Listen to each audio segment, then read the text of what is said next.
मैं के सर आप सभी का अपने ऑनलाइन चैनल E2's ग्रोथ में वेलकम करता हूं। जैसा कि हम देख रहे हैं आज के समय में स्टूडेंट जो है वो मैथ से भागता है, मैथ से लगता है डर, मैथ से घबराता है, मैथ्स में कैलकुलेशन करने में होती है उसे परेशानी।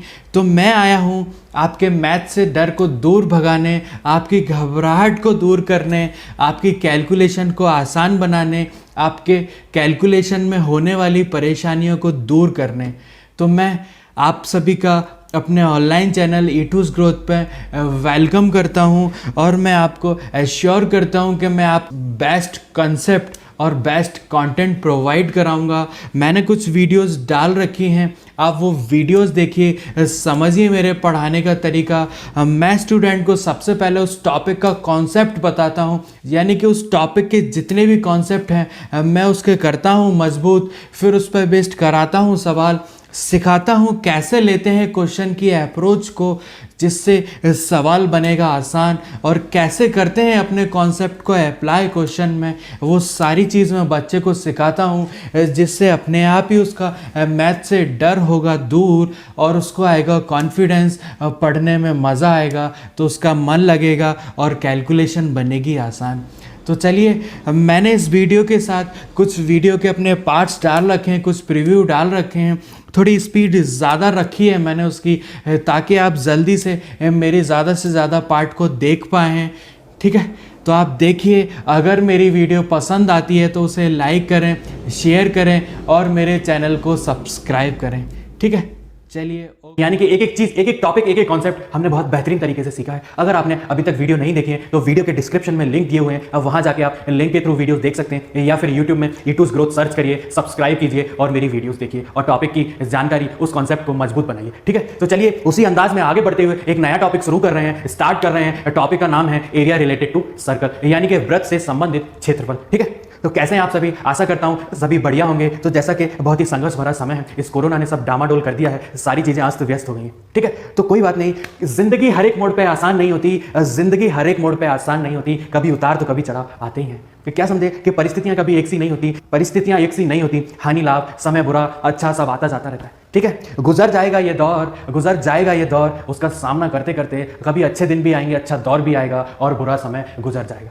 तो ठीक है, बने रहिए मेरे साथ। बढ़ते हैं नेक्स्ट टॉपिक पे, एरिया रिलेटेड टू सर्कल, यानी वृत्त से संबंधित क्षेत्रफल। तो ठीक है, समझते हैं इस टॉपिक को, स्टार्ट करते हैं। यहाँ ध्यान दीजिए, यहाँ ध्यान दीजिए, बाद में लिखिएगा और बाद में सब काम कर लीजिएगा। स्टार्ट कर रहे हैं हम टॉपिक, ध्यान आपका बोर्ड पे आना चाहिए। त्रिज्यखंड इसलिए कहा गया क्योंकि त्रिज्या का वहां पे यूज हुआ है। ठीक है, चीजें समझ में आनी चाहिए। नामकरण में क्या रखा है, नाम तो कुछ भी हो सकता है, CQD लिख लो, आप CKD लिख लो। ठीक है, तो मेरा मेन मकसद है कि आप चीजें आपको समझ आनी चाहिए। ठीक है, ताकि हम बाद में इन चीजों को जहां यूज करें वहां आप ये ना कहें कि हमें आता नहीं है। ठीक है, तो जल्दी से लेते हैं क्विक रिवीजन। जो हमने पढ़ा है, क्या पढ़ा हमने? सबसे पहले सर्कल समझा था। सर्कल होता क्या? आपने देखा हो कोई भी चीज जो एक सर्कुलर शेप लेती है, यानी जैसे कि गाड़ी का टायर हो गया, रिक्शे का टायर हो गया, रोटी हो गई, सिक्का हो गया, घड़ी का जो डायल होता है वो भी एक सर्कुलर में होता है कि? तो ठीक है, आपने देख लिया सर्कल क्या होते हैं। और ठीक है, और जो समान दूरी है उसे त्रिज्या बोलते हैं, रेडियस बोलते हैं। ये सब चीजें आप पढ़ चुके होंगे, मैंने आपको फिर से रिमाइंड कराएंगे, प्रीवियस क्लास में पढ़ चुके होंगे, यहाँ पे हमने फिर से देख लिया। ठीक है, यहाँ एक चीज छोटी सी समझते हैं, ये हमने बनाया क्वाड्रेंट, -x y -y। ठीक है, हमने ट्रिग्नोमेट्री में पढ़ा था क्वाड्रेंट। ठीक है, यहाँ भी देखें। ठीक है, यहाँ 0 था, ये 90, 180, 270, 360।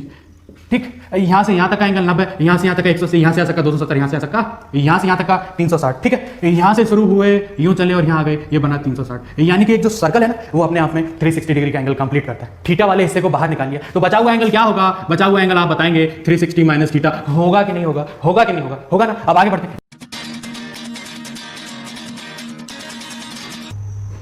ठीक, तो चलिए, अर्थमेटिक प्रोग्रेशन बोले तो समांतर श्रेणियां। ठीक है, तो अर्थमेटिक प्रोग्रेशन होता क्या है? कुछ एग्जाम्पल से या सीरीज से समझने की कोशिश करते हैं। ठीक है, तो यहां पे हम लिखते हैं 1, ये होता है हमारा फर्स्ट टर्म, ये सेकंड टर्म, ये थर्ड टर्म, ये फोर्थ, ये फिफ्थ। ठीक, एंड सो ऑन। इसको बोलते हैं A2, A3, A4, A5, A6, A7 and so on. ठीक है, तो जो टर्म्स होती हैं, कॉमन डिफरेंस को हम लिखते हैं D। ठीक है, तो यहाँ पे आपने देखा होगा कॉमन डिफरेंस क्या है? पॉजिटिव भी हो सकता है, नेगेटिव भी हो सकता है और जीरो भी हो सकता है। ठीक है, एपी। अब आप यहाँ से दुनिया की कोई भी सीरीज निकाल सकते हैं, एपी। ठीक है, यहाँ तक जो भी हमने एग्जांपल, यानी जो सीरीज के एग्जांपल लिए थे, टर्म्स को देखा था, जनरल फॉर्म देखा था, इनफाइनाइट फॉर्म देखा था, फाइनाइट फॉर्म देखा था, और टर्म निकालने का फॉर्मूला भी हमने, नंबर बोल लो या टर्म बोल लो, बात वही है, उससे पहले वाला टर्म हमने समझा था ना। ठीक है, एक्सेप्ट फर्स्ट टर्म। एक और बार एग्जांपल से देख लें, 1, 3, 5, 7, 9। ठीक है। तो फर्स्ट टर्म हमारी ये हो गई, ए कॉमन डिफरेंस डी हो गया, ठीक है। नंबर ऑफ टर्म्स जो है n बराबर 5 हो गया, ठीक है। यहाँ किसी को कोई डाउट, यानी कि फर्स्ट एक्सेप्ट फर्स्ट टर्म क्यों लिखा है? फर्स्ट टर्म का कोई पहला टर्म है क्या? फर्स्ट टर्म अपने आप में फर्स्ट टर्म है, ठीक है। तो थर्ड की फर्स्ट टर्म है फर्स्ट, फिफ्थ की प्रीसीडिंग टर्म है थर्ड, 7 की है 5, 9 की है 7, समझ रहे हैं, ठीक है। तो ये तो थी हमारी डेफिनेशन। अब कुछ फार्मूला जो इसमें यूज होते हैं एपी सीरीज में वो हम देखते हैं, ठीक है। An arithmetic progression is a list of number of series in which each term is obtained by adding a fixed number which is common difference, ठीक है, टू इट्स प्रीसीडिंग नंबर और टर्म एक्सेप्ट फर्स्ट टर्म, ठीक है। समझा आपने, इसके माध्यम से भी समझा और इसके पहले हमने 3 4 एग्जांपल लेके भी आपको समझाया, ठीक है। तो चलिए देखते हैं। तो चलिए आज हमने एपी का कॉन्सेप्ट पढ़ा, उस पर बेस कुछ एग्जांपल लेके तो आगे बढ़ेंगे एक्सरसाइज के साथ। आज के लिए इतना ही, मेरे साथ बने रहने के लिए बहुत बहुत धन्यवाद। आपका दिन शुभ हो। अगर मेरी वीडियो पसंद आई हो तो उसे लाइक करें, शेयर करें और मेरे चैनल को सब्सक्राइब करना ना भूलें। क्या क्या जान लिया ट्रिग्नोमेट्री के जो ट्रायंगल लेते हैं, राइट एंगल ट्रायंगल पढ़ा था हमने, पाइथागोरस थ्योरम जानी थी, ट्रिग्नोमेट्रिक रेशियोज जाने थे, क्वाड्रेंट देखा था, ट्रिग्नोमेट्रिक रेशियो किस किस क्वाड्रेंट में नेगेटिव होते हैं, किस किस में पॉजिटिव होते हैं वो देखा था। तो उस पर बेस हम क्वेश्चंस करेंगे, कुछ एग्जांपल करेंगे और अपने कॉन्सेप्ट को और बेहतर बनाएंगे, ठीक। तो यहाँ से हमें बीसी की वैल्यू पता है, एबी की वैल्यू पता है, तो हम एसी की वैल्यू फाइंड कर लेंगे, ठीक। एबी क्या है यहाँ पे, एबी दिया हमारा 3 के, ठीक, प्लस बीसी, बीसी मतलब 4 के का स्क्वायर, तो स्क्वायर बोले यहाँ पे 9 के स्क्वायर प्लस 16 के स्क्वायर, एसी का स्क्वायर, यहाँ पे 9 और 16 25 के स्क्वायर, एसी क्या आ जाएगा यहाँ पे अंडर रूट 25 के स्क्वायर, ठीक।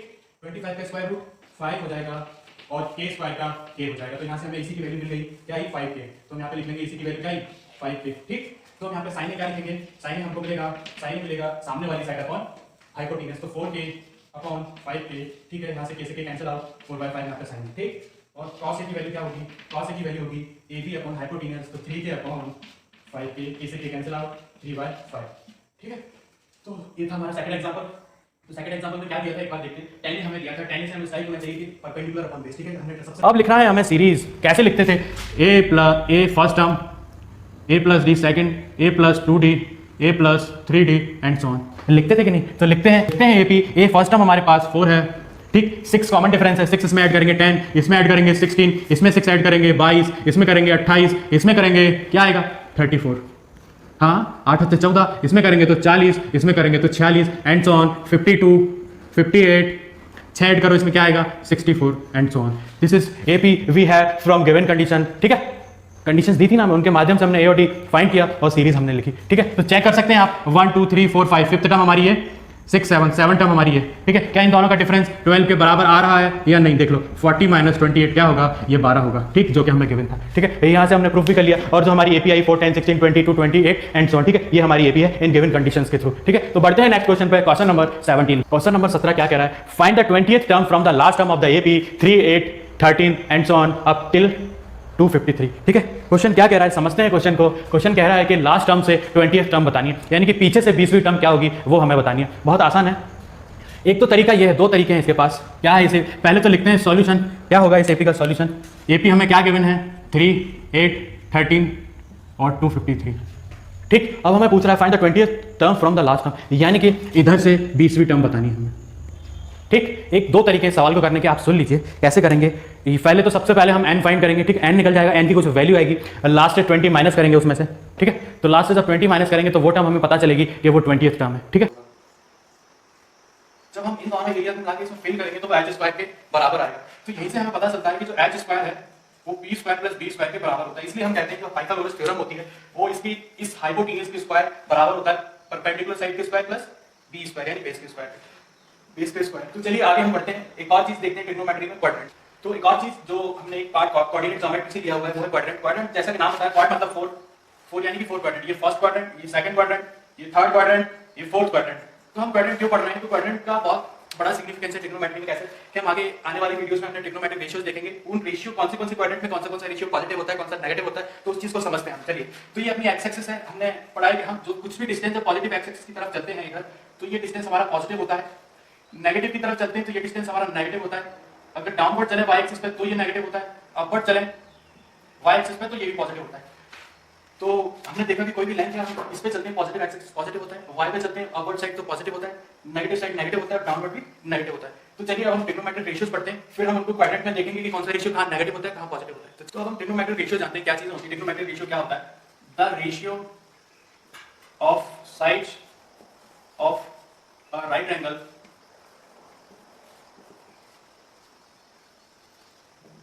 with respect to its angle। तो समझते हैं ये क्या चीज है ट्रिग्नोमेट्रिक रेशियो। तो किसी भी राइट एंगल ट्रायंगल में हम देखते हैं सपोज ये हमने थीटा लिया और इस थीटा का किसी साइड्स का जो रेशियो होगा उससे जो रिलेशन होगा वो चीज जो है वो ट्रिग्नोमेट्रिक रेशियो बताता है। जैसे कि सपोज हमने लिया साइन थीटा। साइन थीटा क्या होता है? साइन थीटा होता है सामने वाली साइड अपॉन हाइपोटेनस, यानी कि परपेंडिकुलर अपॉन हाइपोटेनस। यहां से p/h आ गया। तो ये जो थीटा है किसी राइट एंगल में एक्यूट एंगल, ठीक है, एक्यूट एंगल का ये रिलेशन बता रहा है दो साइड्स के रेशियो में, बता रहा है कि नहीं बता रहा? तो यही हमारा ट्रिग्नोमेट्रिक रेशियो होता है, ठीक है। तो अभी ट्रिग्नोमेट्रिक रेशियो हम जानते हैं। ट्रिग्नोमेट्रिक रेशियो कौन से होते हैं? तो पहला अपना साइन रेशियो, दूसरा कॉस, फिर टेन, फोर्थ हो गया अपना कॉसेक, फिफ्थ हो गया अपना सेक, सिक्स्थ हो गया अपना कॉट। तो ये तो हो गया अपने 6 ratio, sine ratio, cos ratio, tan ratio, cosec ratio, sec ratio और cot ratio. Sec cosec ratio जो होता है वो साइन का रेसिप्रोकल होता है, इसलिए हम इसको लिखते हैं 1/sin रेशियो, ठीक। तो जो सेक होता है वो 1/cos होता है और जो कॉट होता है वो 1/tan होता है, यानी कि ये रेसिप्रोकल्स होते हैं। कॉसेक जो होता है वो रेसिप्रोकल। नमस्कार, मैं के सर एक बार आपका फिर से अपने ऑनलाइन चैनल ईटूज ग्रोथ में वेलकम करता हूं। जैसा कि हम ट्रिग्नोमेट्री पढ़ रहे हैं, ट्रिग्नोमेट्री में हमने उसका बेसिक जान लिया है, उस पर बेस कुछ क्वेश्चंस कर लिए हैं, तो उसी स्टेप में आगे बढ़ते ये हो गया 30 डिग्री। देख लीजिए आप, ये देख लीजिए 90 + 60 + x = 180। तो यहाँ से दोनों का सम क्या होगा? 150, ठीक। दोनों का सम 150 हो रहा है, x क्या होगा? 180 - 150 डिग्री, तो x = 30 डिग्री, ठीक। तो यहाँ से एक की वैल्यू 30 आई तो दूसरे की भी 30 होगी, ठीक है। तो अब हम क्या करते हैं, सपोज अब हम यहाँ पे लेंथ मान लेते हैं, AB की लेंथ क्या मान लेते हैं? AB की लेंथ हम सब और ये 1 है तो ये 0 होगी, ठीक। cos 0 डिग्री, ठीक है। अब हम देखते हैं 90 डिग्री पे क्या होता है, ठीक। तो ऐसे इनके रेसिप्रोकल होंगे, यहाँ पे इनके रेसिप्रोकल और देख रहे हैं cosec 0 जो आएगा cos 0, इसका रेसिप्रोकल हो जाएगा AC/BC और ये टेंड्स टू 0 है तो ये वैल्यू पहुंचेगी इंफिनिटी और नॉट डिफाइंड, ठीक है। नॉट डिफाइंड क्यों कहते हैं अपन इसको?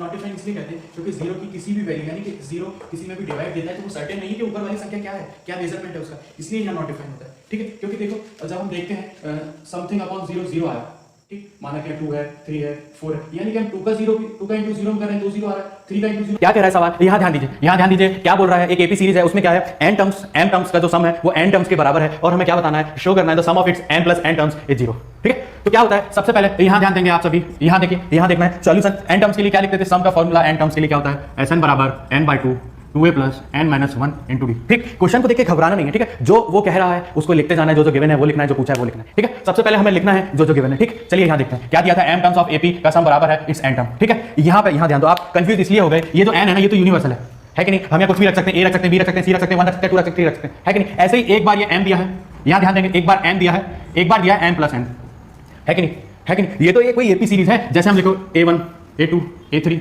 AM AN AM + n, ये तो सीरीज है एपी की। ये कोई टर्म है am, ये कोई टर्म है an और ये कोई टर्म है n + n, समझ रहे ना। ये n की वैल्यू है यहाँ पे m n m + n, ये हमें शो करना है यहाँ पे कि इसका जो सम होगा वो 0 होगा, ठीक। तो देखते हैं, देखो यहाँ पे n की डिफरेंट, ये तो यूनिवर्सल फॉर्मूला है, अपना जनरल फॉर्मूला है कि नहीं। यहाँ पे n की वैल्यू m है, n है और m + n है, ठीक है। समझ गए आप। बढ़ते हैं आगे, करते हैं प्रोसीड। क्या दिया है, sum of n terms, sum of n terms बराबर है सम ऑफ n टर्म्स, है कि नहीं, है ना। यहाँ देखो अब क्या लिखेंगे, m टर्म्स के लिए क्या फॉर्मूला लिखेंगे, Sm = Sn, ठीक है। ए और बी है और कह रहा है जो रेडियस है वो 0.5 1 1.5 2 सेंटीमीटर ऐसे करके बढ़ रही है, ठीक है। तो बताना है ऐसे 13 सेमी सर्कल मिलके इसकी स्पाइरल की लेंथ को कितना बनाएंगे, ठीक है। तो देखते हैं, पहले यहाँ सवाल को समझते हैं। यहाँ देखो क्या है, उसने बोला 2 सेंटर है, एक है a एक है b, ठीक। पहला जो सेमी सर्कल है वो स्टार्ट होता है a से, बोला है ना स्टार्टिंग एट a, ठीक। तो ये जो स्टार्ट है ये है सर्कल, यानी कि ये सेंटर और ये सेमी सर्कल L1। तो ये जो लेंथ है ना हमारे पास, ये जो लेंथ है ये हमारे पास कितनी है, ये है 0.5, ठीक। L1 की जो सेमी सर्कल बनेगा उसकी जो सेंटर है वो है a, क्योंकि a से स्टार्ट हुआ है और इसकी रेडियस है 0.5, ठीक। अब इसने L2 आया नीचे इस तरीके से, ठीक। इस बार सेंटर क्या हो गया b, ठीक। इस बार ये रेडियस काउंट होगी, ये होगी 1, ठीक। अब ये गया ऊपर यहाँ पे L3 के लिए सेंटर फिर से हो जाएगा ये, ठीक। इसकी वैल्यू हो जाएगी 1.5। तो ध्यान से देखिए, यहाँ ध्यान दीजिए, 0.5 हुई इसके लिए, 1 हुई इसके लिए, अब ये बढ़ा, ये वाला इसके लिए सेंटर a बना और जो रेडियस हुई 1.5 हुई। अब यहाँ ध्यान दो, नीचे आओ, ये बढ़ के गया आगे, ठीक। इस बार सेंटर हो गया b L4 के लिए। यहाँ पे समझते हैं कि जब हमको इसको 90 करना है, यानी कि धीरे धीरे ये पास में आएगा इधर और एक समय ऐसा आएगा जब BC पे लाई करेगा और ये 90 डिग्री हो जाएगा, ठीक। होगा कि नहीं होगा। और जब ये 90 डिग्री तरफ टेंस करेगा, जब ये थीटा की वैल्यू जब यहाँ की 90 होगी तो ये AB जो है वो 0 हो जाएगा कि नहीं होगा। ये AB रिड्यूस होकर BC में मर्ज हो जाएगी कि नहीं हो जाएगी, हो जाएगी नहीं। और AC बराबर BC में मर्ज हो जाएगा कि नहीं, AC हमारा इधर आके BC में मर्ज हो जाएगा और यहाँ पे जो थीटा की वैल्यू है A, एंगल A क्या होगा, एंगल A 90 होगा और वो धीरे धीरे जाके BC में मर्ज हो जाएगा और यहाँ से जो एंगल C होगा उसकी वैल्यू 0 हो जाएगी, मतलब टेंस टू 0 होगी तो 0 होगा। जब ये चीज आगे बढ़ेगी तो ये मर्ज होगी तो C 0 होगा कि नहीं होगा। जैसे हमने लास्ट में देखा था, A को 0 कर रहे थे, लास्ट 0 में देखा था, जब हम इसको 0 कर रहे थे, इसको नीचे ला रहे थे तो ये 0 तभी तो हुआ था जब ये नीचे आ गया था। अब हम इसको इधर ले जा रहे हैं तो C भी तो 0 होगा, होगा कि नहीं होगा? और यहाँ से जो ए बी होगा वो टेंस टू 0 हो जाएगा। 0 क्यों होगा? क्योंकि जब ये ऐसे मर्ज हो रही है, ये जब बी की तरफ बढ़ रहा है 90 डिग्री के लिए, तो ये जो डिस्टेंस है ये खत्म हो जाएगी और ये 0 हो जाएगी। ठीक है, तो हम देखते हैं आगे यहाँ क्या होता है। तो बीसी की वैल्यू क्या हो रही है? बीसी की वैल्यू यहाँ पर एसी के बराबर होगी। एसी जाके बीसी में मर्ज हो रहा है, तो यहाँ पे जो क्या एसी जो है वो बराबर हो जा रहा है बीसी के। ठीक, तो हम क्या लिखेंगे? एसी बराबर एसी हो गया और ये 1 आ गया हमारा आंसर। ठीक, अब हम ए बी देखते हैं। ए बी क्या हो रहा है यहाँ पे? ए बी तो पास आ गया, जब ए और बी मिल जाएंगे तो डिस्टेंस तो 0 हो जाएगी ना। तो यहाँ पे जब 0 हो गया, सम 0 बाय समथिंग इज 0। ठीक, अब देखते हैं tan ए। बीसी जब बराबर है एसी के, क्या यहाँ पे क्या होता है? मैंने क्या बताया? ए बी 0 जा रहा है, यानी कि नीचे 0 हो रहा है, तो बीसी बाय 0 ये होगा इंफिनिटी और नॉट डिफाइंड। ठीक है, not defined is preferable answer. ठीक, मैं समझा चुका हूं नॉट डिफाइंड क्यों होता है। ठीक है, तो यहाँ से हमें ये तीनों वैल्यू मिल गई हैं और इनके रेसिप्रोकल भी देख लेते हैं। cosec 90, cosec 90 भी इसका जब रेसिप्रोकल करेंगे तो वो भी 1 आएगा। और sec 90 क्या होगा? यहाँ पे a की वैल्यू 90 डिग्री है और यहाँ भी 90 डिग्री है। ठीक, तो sec 90 क्या होगा? ये भी इंफिनिटी और नॉट डिफाइंड होगा। ठीक, और यहाँ से भी क्या होगा? यहाँ cot 90 क्या होता है? 0 बाय समथिंग, 0 बाय बीसी यानी कि 0। समझिए ना आप? ठीक है, जब किसी संख्या को 0 से डिवाइड करते हैं तो वो बहुत बड़ी आएगी, क्योंकि 0 अपने आप में टेंस टू 0 है, उसका मान 0 है। और इन्फिनिटी बोले तो बड़ी से बड़ी सी, ठीक है, यानी कि बहुत बड़ी। ठीक है, तो इसलिए हम यहाँ पे जब 0 से डिवाइड करें इन्फिनिटी, और ये नॉट डिफाइंड इसलिए है क्योंकि 0 का किसी भी उसमें इंटू करने पे 0 आता है। जैसा कि हमने समझा था कि माना कि 0 अपॉन बीसी लिखा है, तो हमने ये लिखा कि ये 0 होगा। क्यों 0 होगा? बीसी की जगह 1 भी हो सकता है, 2 भी हो सकता है, 3 भी हो सकता है, 4 भी हो सकता है। हो सकता है कि नहीं हो सकता? क्योंकि 0 × 1 0, 0 × 2 0, 0 × 3 कुछ सर्टेनिटी नहीं है, इसलिए वो चीज नॉट डिफाइंड हो जाती है। इसलिए जो वैल्यू है ये नॉट डिफाइंड होती है। ठीक है, तो यहाँ तक हमने देखा थीटा की वैल्यू 90 भी हमने देख ली। तो क्या होता है कि ट्रिग्नोमेट्रिक रेशियो हमने फाइंड करना सीखे थे। अब ट्रिग्नोमेट्रिक रेशियो की डिफरेंट वैल्यू ऑफ थीटा पे क्या वैल्यू होती है वो चीज भी हमने सीख ली है। 0 पे देख ली, 30 पे देख ली, 45 पे देख ली, 60 पे देख ली और 90 पे देख ली। ठीक है, तो ये वैल्यू हमने देख ली ना। अब हम इस पे जो मेन एंगल ऑफ थीटा है, मेन वैल्यू ऑफ थीटा है 0, 30, 45, 60 और 90, इसकी हम टेबल बनाएंगे और वैल्यूज लिखेंगे। वो वैल्यूज आपको याद होनी चाहिए ताकि उस पर बेस्ड क्वेश्चन आप इजीली कर पाए। तो ठीक है, आज के लिए इतना ही।